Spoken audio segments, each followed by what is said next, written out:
Tu nesi vienas, aplinkui yra žmonių.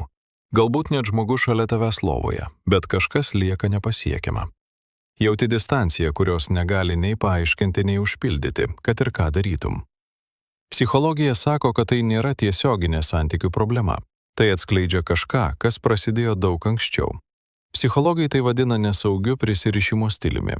Žmonės, kurie vaikystėje neturėjo nuosekliai reaguojančio globėjo, išmoksta, kad kiti yra nepasiekiami arba nenuspėjami. Šis įsitikinimas neišnyksta suaugus, jis persikelia į visus vėlesnius ryšius. Neuropsichologiniai tyrimai rodo, kad tokie asmenys turi aktyvesnę grėsmių aptikimo sistemą, todėl nuolat ieško ženklų, kad bus apleisti ar atstumti, net kai tam nėra jokios realios priežasties. Emocinis intymumas jiems asocijuojasi su pavojumi. Jei vaikystėje buvai emociškai ignoruojamas, artumą pradedi tapatinti su pažeidžiamumu, o pažeidžiamumą su skausmu. Vidinė distancija tampa pasąmoninga apsauga, savotišku buferiu.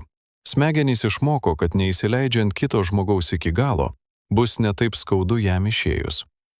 Dažnai ši vidinė vienatvė santykiuose yra vaikystės emocinės tuštumos atspindys. Ieškoma pilnumo, kurio vienas žmogus negali suteikti, nes jis turi gimti iš vidaus. Jei jautiesi vienišas būdamas šalia kitų, tu nesi neužpildomas, tavo smegenys tiesiog išmoko, kad artumas yra nesaugus.